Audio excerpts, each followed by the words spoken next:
안녕하세요. 정환입니다. 이 시간에는 삼국유사 고조선 부분과 관련해서 흔적 이론과 고조선의 언어문화에 대한 말씀을 나누고자 합니다. 잠시 노래를 들으시고 이어가겠습니다.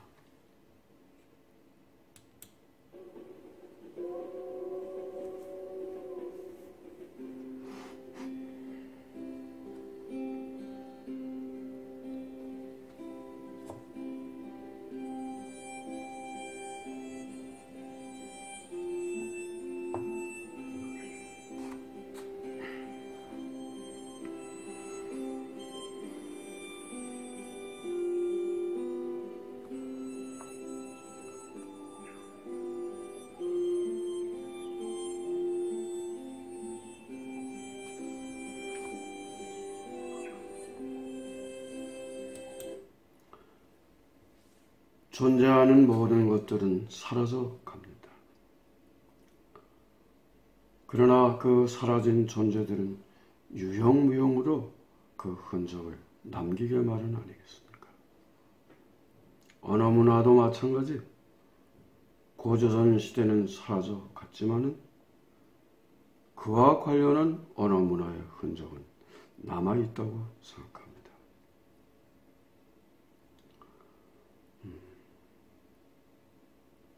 눈에 보이지 않는 무형문화로서 지명이나 왕명 그리고 여러 가지 언어 형태로 살아남아 있다. 그렇게 보는 겁니다.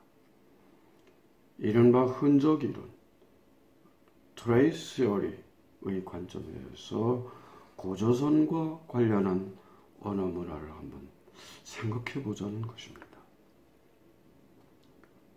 민족의 성산으로 불리는 백두산을 찾아서 제가 한 20년 전에 갔던 기억이 납니다. 이제 연길에 가서 하루를 이제 묵고 가는데 연길시에 가면 중앙동거리에 국자가라고 하는 그런 거리 이름이 있습니다. 판국자, 아들자자, 거리가자. 국자가인데 이야기를 들은 적은 그것은 원래가 나라국자, 아들자자, 국자가였다는 겁니다. 전설에 따르면 단군왕검이 14살 시절에 세자로 책봉이 되었던 바로 그러한 곳인데 그 이론을 통틀어서 하늘천자, 뜰평자, 천평이라고 했다는 것이죠. 고지도를 보게 되면은 연길이라든가 용정, 도문 이쪽을 다 통틀어서 천평이라고 그렇게 일컬었습니다. 발해 시절에 그런 동경 용원부가 있던 그런 하나의 동쪽에 하나의 큰 도읍이 있었죠. 훈춘에 도문이죠. 그쪽에. 백두산 쪽으로는 상천평, 좀 아래쪽으로는 하천평, 그래서 천평이라고 하는 것입니다. 여기 하늘천자, 뜰평자의 천은 구체적으로 어떤 공간을 말할 수 있을까요? 제가 가늠하건대는 백두산의 천지의 천자를 따다가 그렇게 쓰지 않았을까. 이 천지물에서는 5갈래의 냇물이 흘러내립니다.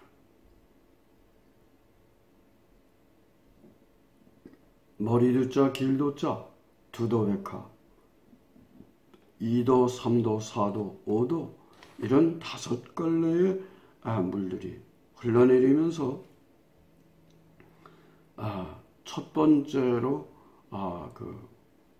물이 흐르는 그런 퇴적자에 의해서 만들어진 벌판이 바로 천평이 아니었을까 그런 생각을 해봅니다.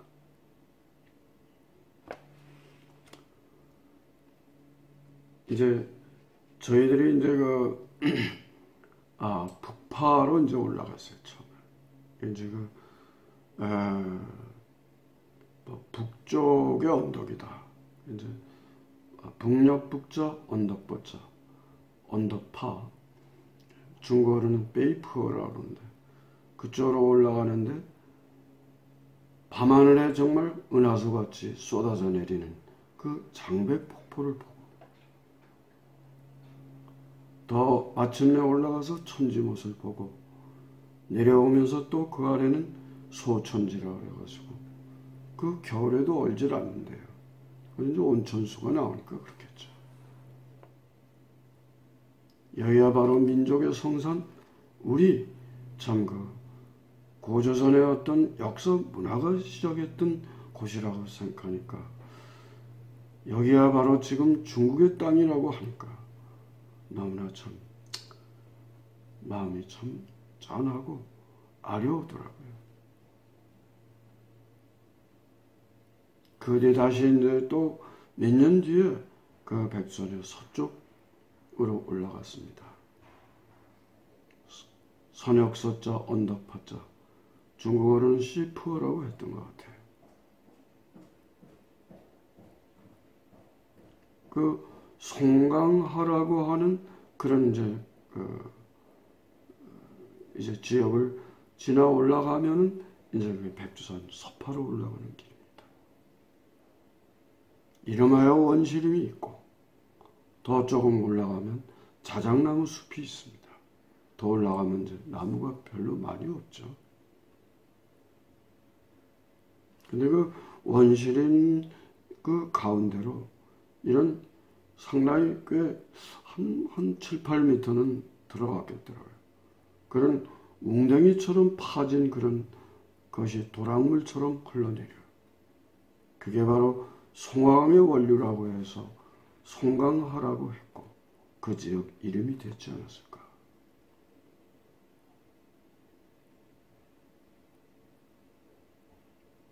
또 송화강이 이제 말하자면 그 백두산을 흘러내는 5개 물줄기의 상당 부분이 이제 합쳐가지고 어느 지점에서 이 송화의 몸통을 이루어서 내려갑니다.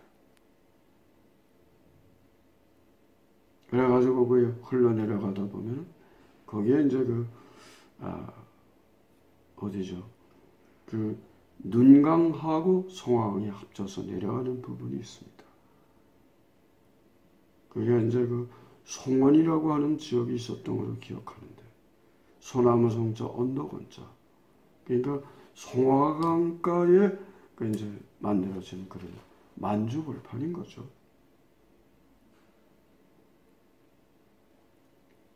혹시 여러분들 그 송화강의 어원을 들어보신 일이 있나요? 만주말로 송화강은 송아리우라. 송아리라는 말은 하늘이란 뜻이요. 우라라는 말은 강, 합치면 하늘 천자, 물 하자 천하가 됩니다. 그 천하는 구체적으로 어느 공간에서 물이 흘러내려오겠습니까? 2700여 미터 되는 백두산 상상봉에 있는 그런 천지못에서 흘러내려오는 그런 천하가 흘러내려서 다시 모여가지고 그것이 이제 송황을 이뤘다. 송아리 우라라는 말은 천하, 그래가지고 이것이 이제 흘러내려서 흑룡강의 어떤 합류가 되면서 동해로 흘러내려가서 중국의 제4대 강이 되면서 이 만주벌판을 갖다가 이루어낸 그런 어떤 만주벌판의 어머니, 우리의 조상들이 대대로 살았던 그런 고조선 문화, 부여, 고구려, 발해가 살았던 그런 참으로 역사 문화의 터전이었다고 생각합니다. 제가 말씀드리는 이 송화강, 제가 아까 길림성 연길시라고 그랬잖아요. 이 길림성이 인구가 한 2,300만쯤 됩니다. 가장 큰 이제 도시 성도라고 그러는데 그게 이제 장춘 아닙니까? 긴장자, 범춘자. 그럼 길림성의 어떤 길림, 길림시의 길림과 이 송화강, 송아리 우라와는 무슨 관계가 또 없을까요? 이 길림이라고 하는 말의 원 이름이 길림오라라고 해요. 지린우라라고 하는데 이 지린이라고 하는 말은 성이라는 뜻이고 강변이라는 뜻이고 우라라는 말은 강 아닙니까? 강은 어디를 말합니까? 그게 하늘강인 바로 송화강이고 성이라고 하는 말은 뭡니까? 강이 이렇게 휘어져 내려가면서 그 얼음에 생겨난 그런 지역에 사람들이 모여 살았던. 그래서 우리의 고조선과 부여와 고구려와 발해가 참 터전을 잡아서 둥지를 틀었던 곳 아닙니까?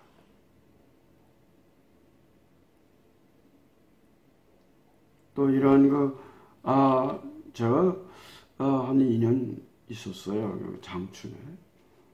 그럼 긴장자 범춘과 그런 백두산과는 무슨 관련이 없을까요?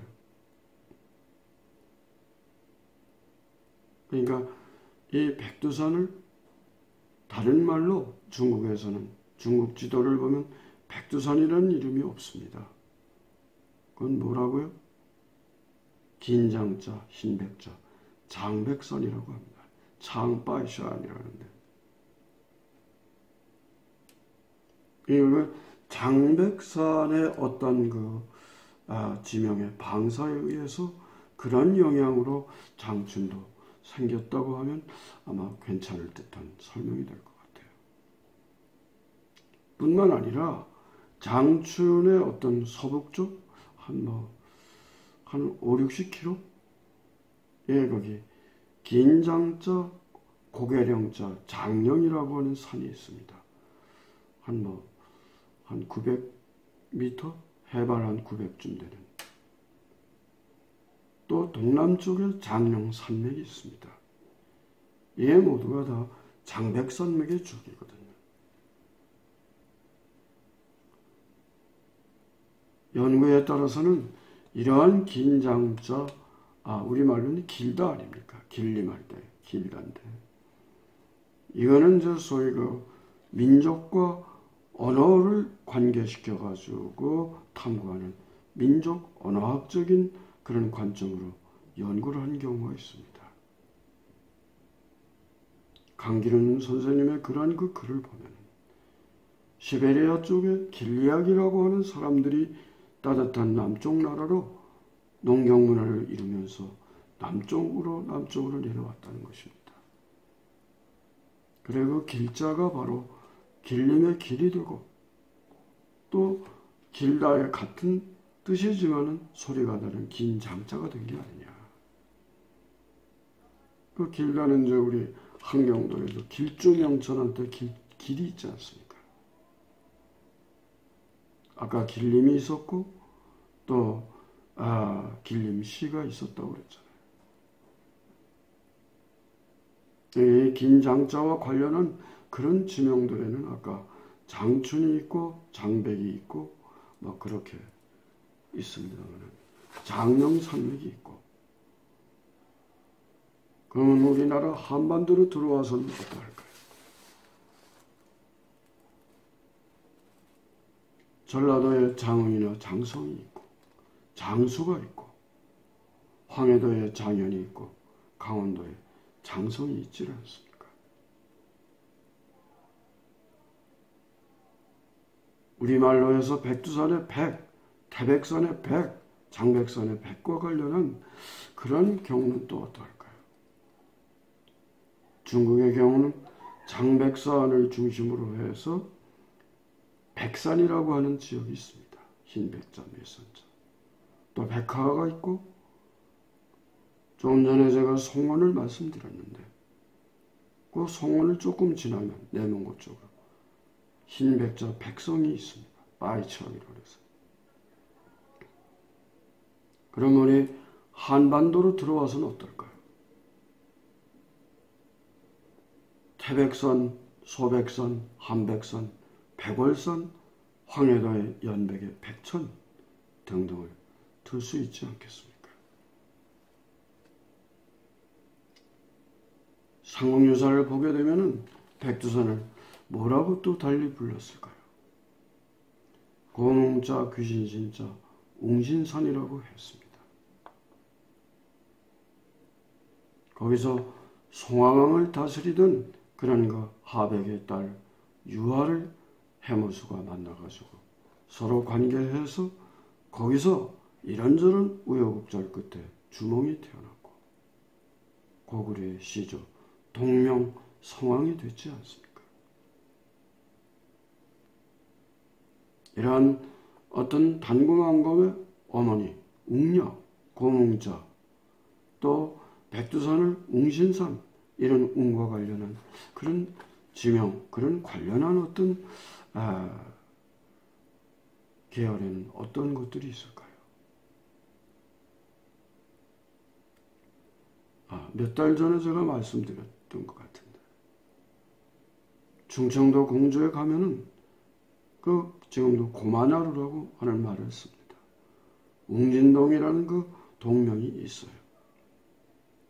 좀 거슬러 올라가 보면 대동지지를 보면은 공주의 이름이 웅진, 고몽자, 나루진자, 용비어천가 권삼 15에도 그렇게 나온다고 했고, 원래 경도왕 16년 757년 이후는 고몽자, 고일자, 웅주라고 했는데 더러는 웅천주라고도 했어요. 그 강 이름이 오늘날은 금강이지만 그 금강이 대동지지에는 웅천하로 나옵니다. 또 고몽자의 고문 그 용비어청에 보면 고마나라라고 나와요. 고마가 이게 이제 말이 줄면 한 음절이 되면 곰이 된다고 그랬잖아요. 이게 이제 뒤에 곰꼴이 되면 감기가 강기가 되는 것처럼 곰꼴이 곰꼴이 됐어요. 그걸 한자로 보니까 귀공자, 고을자, 공주라고 적은 것이죠. 또 귀공자가 들어가는 공산이라는 이름도 있어요. 대구로 오면 팔공산의 원 이름이 동국여지 승람에 보면 공산이 되어 있습니다. 귀공자 매선자. 또 이 팔공산의 그 공산과 관련해서 곰을 뜻하는 그 능성이라고 하는 데가 있습니다. 공산동 능성마을이 있는데 거기는 이제 산을 넘어가는 영천 쪽으로 넘어가는 능성제가 있었습니다. 한자는 하나인데 소리가 두 개, 세 개로 있는 걸 복성모라고 했잖아요. 이런 복성모로 우리가 따라서 잘 내용을 살피면은 그 능할 능자는 능, 내, 태로 읽습니다. 곰은 능으로, 자라는 내로, 별은 태로 그렇게 읽습니다. 다시 이 운과 관련해서 이게 이제 그 금강을 따라 내려가다 보면 익산 쪽에 고몽자, 개포자, 웅포가 있고, 저 아래 경상도, 경상남도 진해에 가면은 거기 웅천동이 있습니다. 진해의 진산이라고 할 수 있는 거기에 이제 천자산이 있는데 그 김해와 그 사이에 성주사라고는 절이 있습니다. 성인성자, 머무를 주자, 절사자. 이거를 고몽자, 귀신신자, 웅신사라고도 했어요. 곰절이라고 합니다. 제가 한번 거기 답사를 가봤는데 전설에 따르면은 이 곰이 절이 불타 없어지고 새로 짓는데 하루 저녁에 그 많은 절제를, 목재를 곰이 다 옮겨놨다. 그래서 곰절이라고 그렇게 전해온다는 것입니다. 여러분이 곰웅자, 웅녀, 웅신, 이 곰과 관련한 것이 나라 이름이 있다면 여러분들 어떻게 생각하시겠습니까? 그게 맥국이고 백제라고 봅니다. 맥국은 지금 강원도 춘천에 보면 맥국터가 있습니다. 맥국 선성이 있습니다.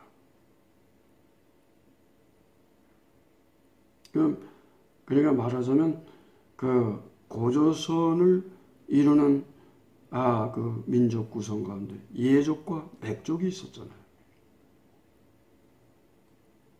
그 맥자를 이제 그 왼쪽에 있는 좌부방을 빼면, 가진 시자를 빼면 일백백자만 남습니다. 글자는 하나인데 두 개, 세 개로 있는 거. 이게 이제 백자가 그렇습니다. 복성어죠.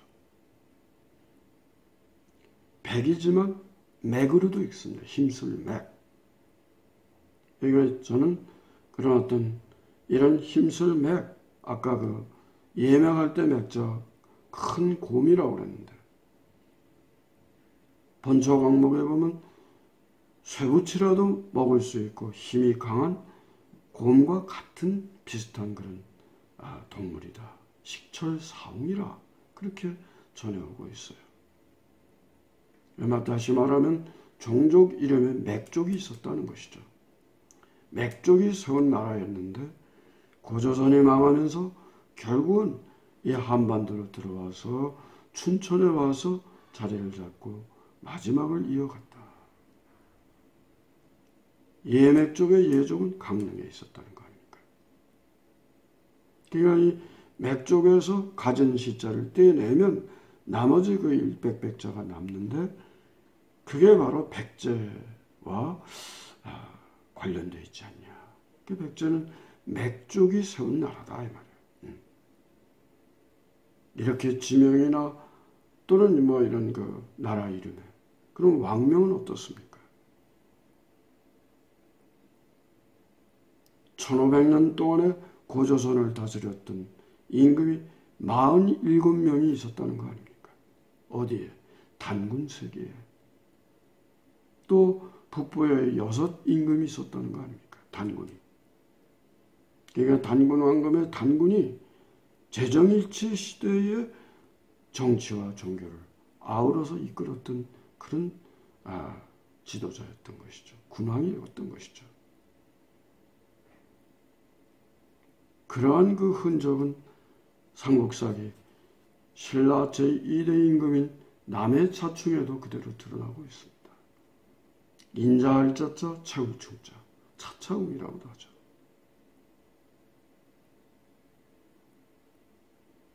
김대문 선생의 그 풀이를 보면은 이 자충은 무당을 뜻하는데 제사를 숭상하고 귀신을 섬기기 때문에 사람들이 다 그를 공경하고 두려워하고 따랐다. 그래서 가장 큰 존귀한 어른을 자충이라고 한 것이다. 거기 나타나지 않습니까? 뒤로 오면서 이제 종교와 정치가 분리가 된 거죠. 오늘날에도 전라도 일부 방언에서는 그 무당을 단골에 당구르라고 하지 않습니까? 오늘날 우리가 단골집에 간다. 근데 잘 알아. 입맛이나 또 몸에 받는 그런 그 크기를 잘 알아서 잘해준다 이 말이에요. 말하면 점을 치듯이 그렇게 상대방의 어떤 기호를 잘 맞춰준다 이 말이에요. 네. 이렇게 우리는 이런 민족 언어학적으로 또는 흔적 이론의 관점에서 봤을 때 고조선의 문화가 과연 참 이렇게 우리들의 말 속에, 우리들의 지명 속에, 우리의 역사 문화 속에 그런 왕명으로 살아남아 있지 않느냐, 사투리로 살아남아 있지 않느냐. 유형문화로서는 여러분들이 잘 아시는 어떤 고인돌이라든가, 이 고인돌이 어디 주로 많이 있습니까? 화순과 고창과 강화도에 주로 많이 있지 않습니까? 제가 사는 이 경산에도 상당히 여러 개의 그런 고인돌이 있음을 최근에 밝혀낸 바가 있습니다. 그런데 이상하게도 이러한 단군 신화는 하나의 어떤 무슨 허구? 무슨 신화랄까 하는 얘기쯤으로 그렇게 하는 그런 그 연구자들이 있음을 너무 안타깝게 생각합니다. 건강하고 행복하세요.